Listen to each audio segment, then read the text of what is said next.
is Tiffany Allen, and I'll be talking to you all about environmental justice. So, to start off, I just want to do a little word cloud with you all. Starting off by saying, what do you think environment means to you? And just shout out what you think like environment is. Our neighborhoods. Okay, neighborhood. I'm just gonna put them in a word cloud, but continue. Community.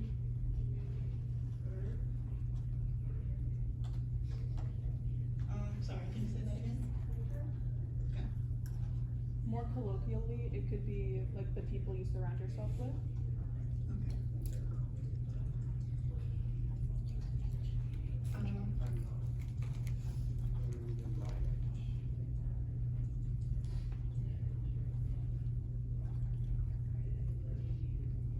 Any others? Water.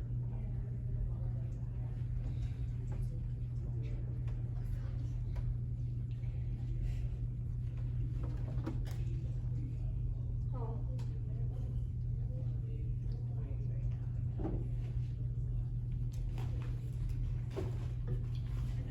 Anyone else?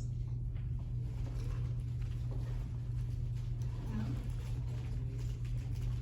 Okay. So I just want to say that all these are good. These all are inclusive of what environment means. But I just wanted to note some things about the environment. A definition, which means environment means the complex of physical, chemical, and biotic factors, such as climate, soil, and living things that act upon an organism or an ecological community, and ultimately determine its survival. So that basically just means the outside environment, climate, soil, and living things all make up what we call the environment. Also, the second definition is social and cultural conditions. So that means something that our cultural conditions is something that makes us unique, and our social interactions with each other and how that influences our everyday lives. So again, I just wanted to ask, what do you think the word justice means? And you can just shout out the answers. Equality. Equity.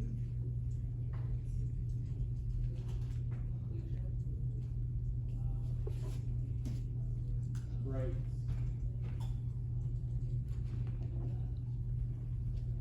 Equity. Said equality.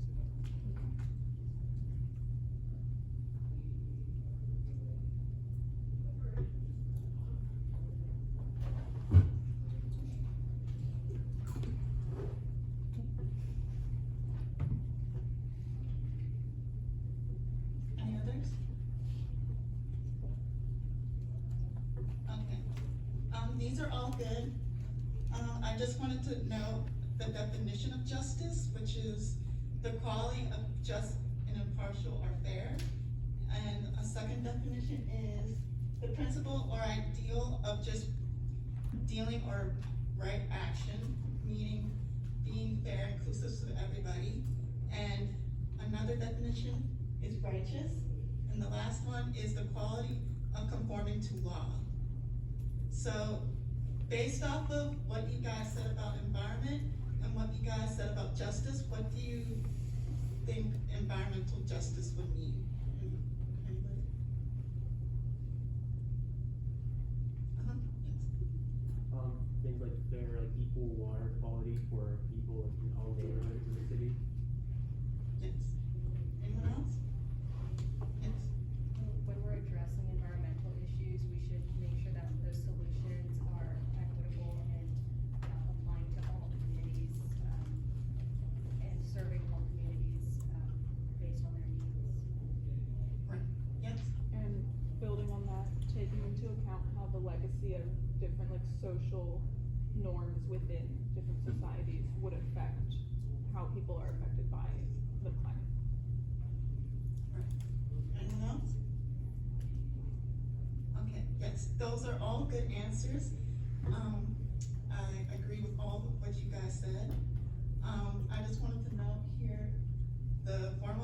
definition is the fair treatment and meaningful involvement of all people regardless of race, color, national origin, or income, with respect to the development, implementation, and enforcement of environmental laws, regulations, and policies. So that just basically means all of what you guys encompassed and said, just having fair rights to the environment, no matter who you are and where you live, how much money you have, or other factors. So,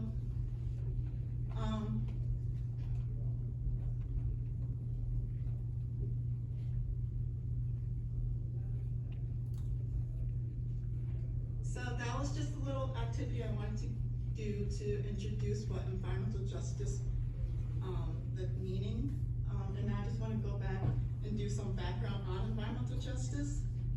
So environmental justice in the US was a movement that emerged in the 1980s in North Carolina, USA. And in North Carolina, there was a dispute with toxic waste dumping in the area that was near a local African American community. And so in this community, the African American people, they didn't have a lot of rights to say that how the people were dumping near their neighborhood.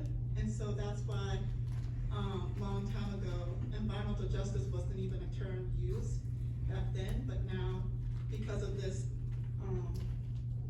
now we know how it started. So the movement called from the beginning that environmental problems such as things they can't, the environmental problems that they saw was something that they can't be solved without practicing social justice. So when we talk about environment, we're talking about with the justice part, we're talking about social justice, like you guys said, equality, talking about fairness. Those are all aspects of the justice part in environmental justice. And so many environmental organizations were targeted and critiqued because they weren't putting in that justice aspect associated.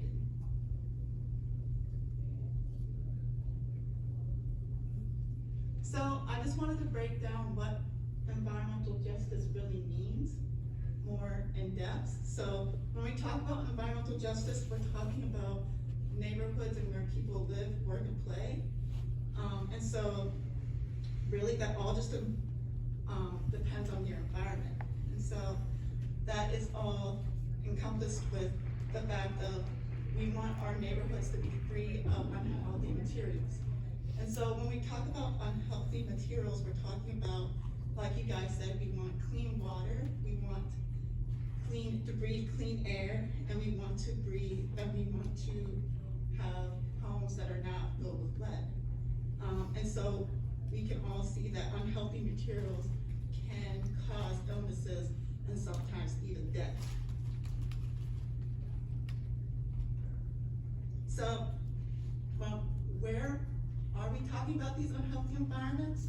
Well, really, we don't have a location per se when it comes to unhealthy environments, but we're talking about places that are not considered, that have dangers attached to them. So, for example, when we're talking about homes, we're talking about that's considered an unhealthy environment because some homes a long time ago had lead paint, and so low-income or minority communities would be living in homes that had lead paint in them, and they would breathe in the toxic fumes from the lead paint. And so, as you know, that is not good, and it's very harmful for especially children, because when they breathe that in, they either get sick, or which is like they develop asthma for breathing that in, or they develop learning disabilities because that is affecting their everyday lives. So A second activity I wanted to do was,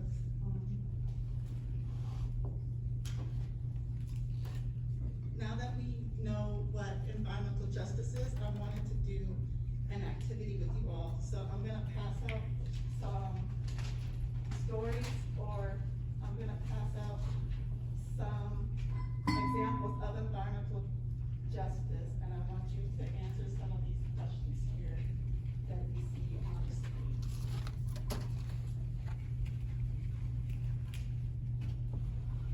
I'm busy. Can't read this on this. And we have stories. And then we answer the question. Okay. Use race, class, and gender, knowledge, expertise, and power, making environmental justice a very social movement, immigration, Thank you. and She's crazy. I can read this one. Consider issues of race, class, other genders, and or gender. Figure into this story. And know their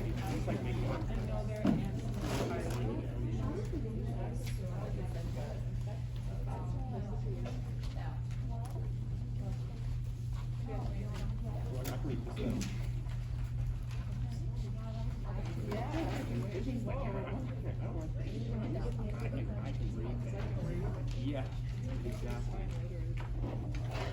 It's getting. Oh, yeah. Say it was long, I said it was skipping.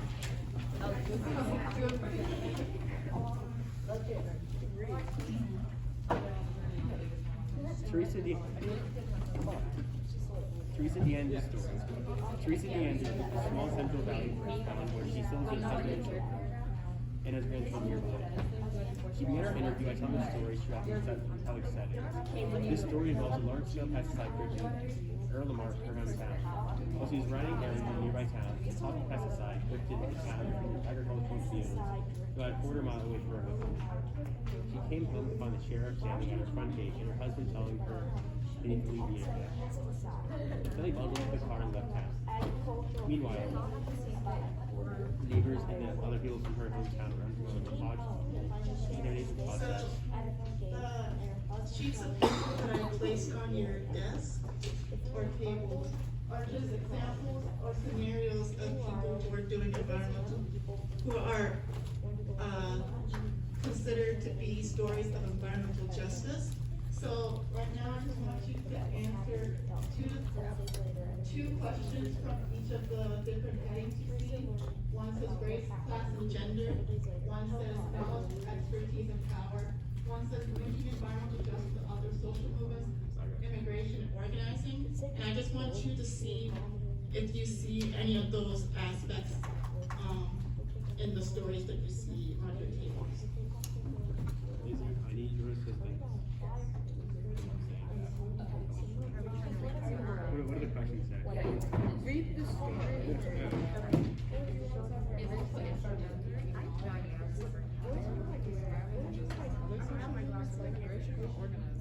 We don't know what she's done yet. We don't. Sorry. Do you guys have the same story? Okay, cool. Continue reading.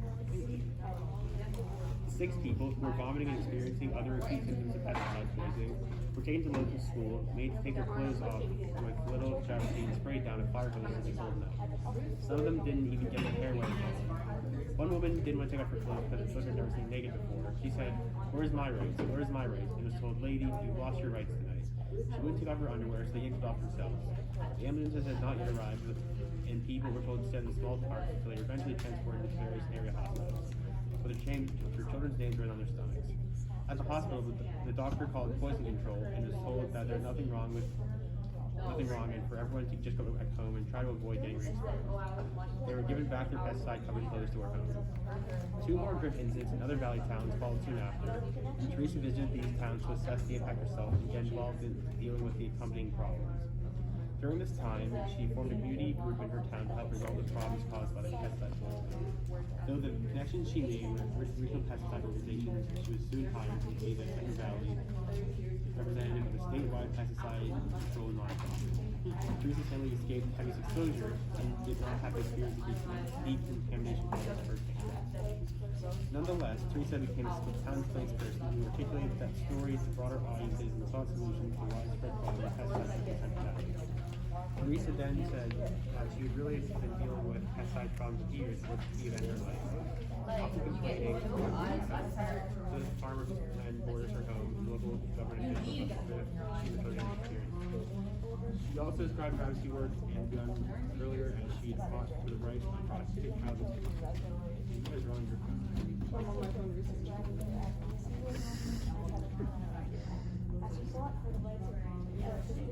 Okay. 2020, tell us about that. 2020,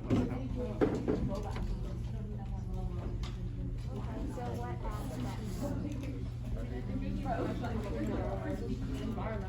Other social movements, if they were being treated equally and not given human rights because they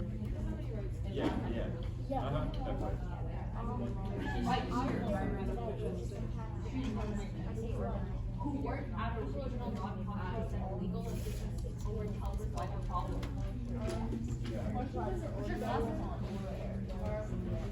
What approach does the women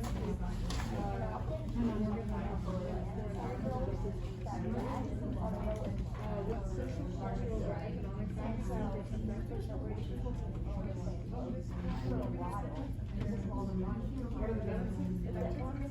What are the benefits?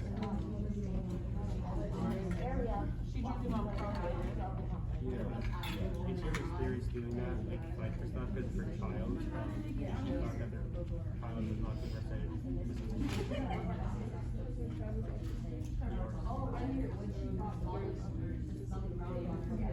I bet it was your water.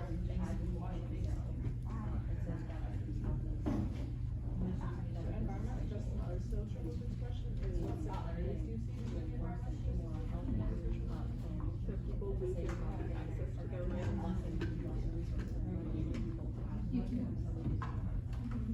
I'm gonna call it what you said. I agree with that. Also just kind of the lack of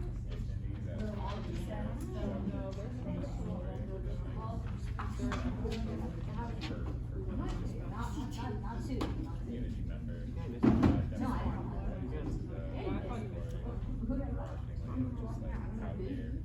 No, she's calling me.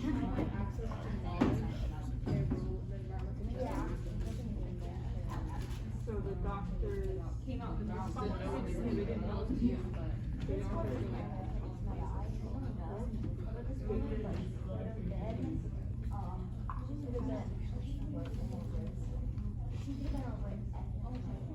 Yeah, exactly.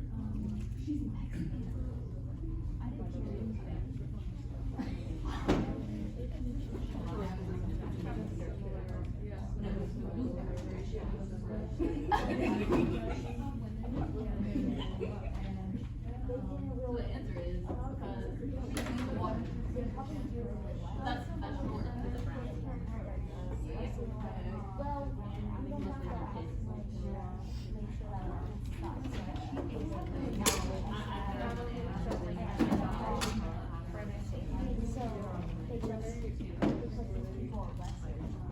And you just psychoanalyze that. That's like because that's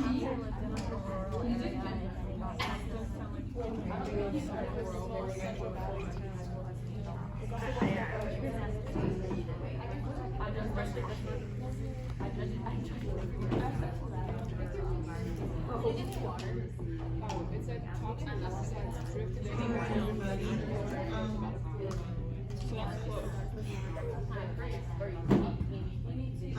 We're gonna get started back with the presentation. Does anyone want to say any words about any of the headings that they see here and how their stories reflect what they see on the screen?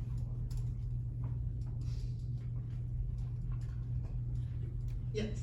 Our story is about a woman whose town experienced pesticide poisoning after some drifted into the town. And we talked about how there was a loss of rights of the people who were poisoned by the pesticides because of a lack of knowledge. they were treated very badly. Like one woman had her clothing ripped off of her to like spray the pesticides off of her because there was such a disregard for their humanity in the story. So we related that to other infringements on rights in America. Our story was following a woman whose town didn't have access to clean water, or they had access initially, but it was not. I don't think that it was out of fair distribution or something like that. But when they switched over and the water became contaminated and her children would get rashes from it, she would speak out. But we were sort of exploring how being a woman impacted how people would receive her activism, and they would often characterize when she was speaking out for her community as her being pushy. Right. Anyone else? Yes. Our story was about this woman, and she had epileptic seizures, and she always dreamed of being a nurse, but she was never able to achieve that dream because of how much people what's that word? Yeah, discriminated her because of her seizures, and they were always oh, you can't be a nurse. And I think that really shows how she's a woman, a person of color, and she has seizures, and all of that, it made it really hard for her to do really anything. Right. Yep. In our story, it was about a woman who a pesticide direct one encountered at table. But basically, what we talked about is how poor communities or different ethnic minorities communities often get damages to help build in their neighborhood instead of building it equally or just not building it at all. And it's not really fair. It's just not fair. Right. Anyone else? All right, good. These are all good things that you guys picked up on. I just wanted you all from these stories to understand that when it comes to environmental justice, we're usually talking about race, but also environmental justice encompasses, in my opinion, it encompasses your gender, it also encompasses economic status, and it also encompasses if you're disabled or elderly. So in this situation with these stories, I wanted to show how gender also is a factor when it comes to environmental justice.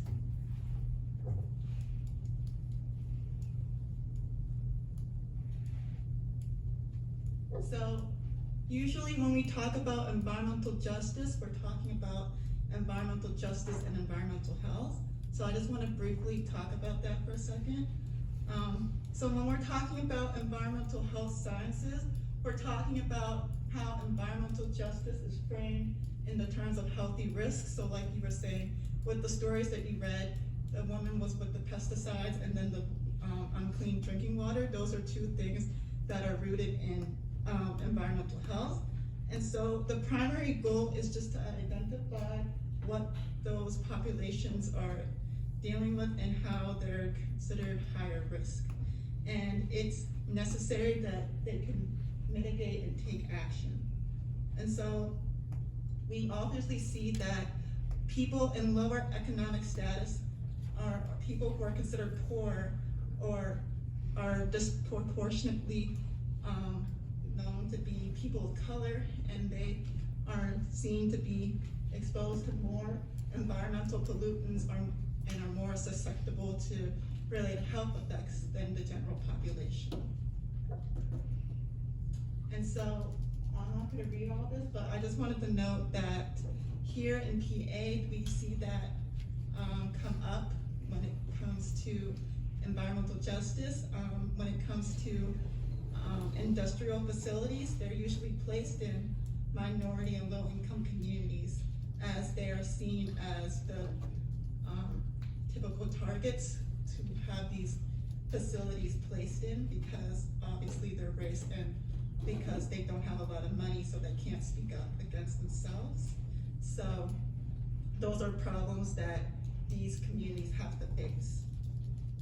And with that, there comes a lot of health risks, and they're more susceptible environmentally to discomfort, dysfunction, disability, disease, and sometimes death. All right, so I'm gonna do last and third activity. So any volunteers to do an activity? Okay.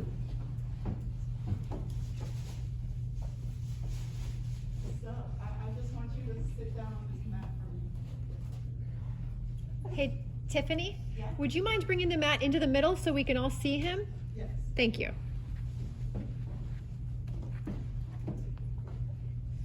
Right here? Sure, that's that. I think thumbs up if you can see that, guys. Yeah, I think that's perfect. Thank you. All right. So any volunteers to want to, the goal of this activity is to try to get him off the mat. So, yes, you want to try?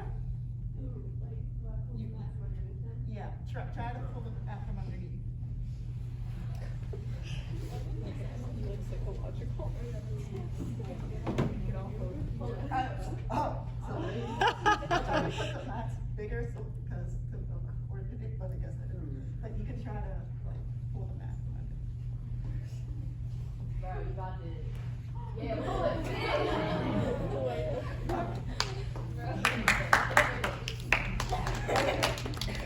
The goal was not to have like it to be easy, but I guess the goal was to get like more people to come and help. Do it again. Yeah, but the goal, thank you. Thank you, volunteers. Round of applause. So I guess the activity failed, but what I was trying to accomplish was the fact that when you get more people to come help you with actions like environmental justice or just environmental issues together, in general, you want more people to come and help you to tackle those problems because we can't do it alone. We need people to come and help us, and so that's why like something like this, or just having to join an organization that does tackle environmental issues is something that we all need and want. So I just wanted to say some ways that you can get involved when tackle issues like environmental justice or issues like it. So I have a project where I call it the Neighbors Group, and so I basically give education and I provide action steps with the education on different environmental issues.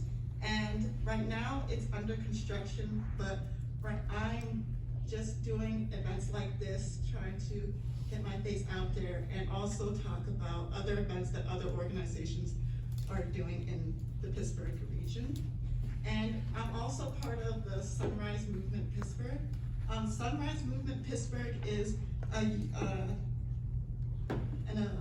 organization where they're trying to get youth to come together to stop climate change and create millions of jobs in the process. And so with Sunrise, we're trying to be an organization with young people. We're trying to show that we need voice when it comes to climate change and tackling those issues. We need young people to be part of that movement. And so what we're trying to do is, one, make climate change urgent priority across America. We're also trying to end corrupting influence of fossil fuel executives on our politics. So that means we're just trying to get we're trying to elect people who have our best interests at heart when it comes to climate change. And we're also trying to elect leaders who stand up for health and well-being of all people. We want to make sure that when we elect people who want our best interests at heart when it comes to climate and issues like it. And so, so there's a national organization called Sunrise Movement, but I'm part of like the Pittsburgh Hub, obviously. And so what the Pittsburgh Hub is a collective of students, artists, activists, educators, and other Pittsburghers who are just very passionate about wanting to tackle climate change. And they also believe on the future of our region want to transition to a green economy, and we want to make sure that nobody gets left behind when it comes to issues like this. And so these are just some things that Sunrise Movement Pittsburgh has done. Right here is just a picture of a die-in that they did March 25th, 2022 in Oakland. And then this is just something that we did. We did a climate strike here in Pittsburgh. It was at the city building on Earth Day. And then these are just the social medias for them. The neighbors group one is my social media for the environmental things that I'm doing, and then this is for the Sunrise Movement Pittsburgh. Yeah, that's all I really have. But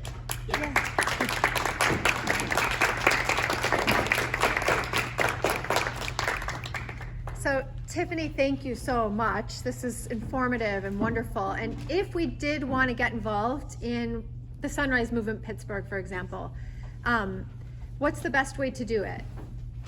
You can like follow the social media page here. Okay. Sunrise Movement Pittsburgh, but also there's a second person here at this climate summit. His name is Ilyas, and he's also part of Sunrise. But something that they're really big on is Slack. If anyone's heard of Slack, they post all their like events, anything that they're doing, like opportunities. Like this one I found through their Slack opportunities. So they're really big on that. So if you don't see them on social media like Instagram, then they're usually posting on there. Yes. They also have a website, and I think they meet every other Wednesday for a general meeting. So if you want to join, I don't remember if it's this Wednesday or next Wednesday, but you can always join their general meetings. Great. That's correct. And if you don't mind just leaving that screen up, and then we can take some screenshots of that screen if we want to get in touch. Any other questions?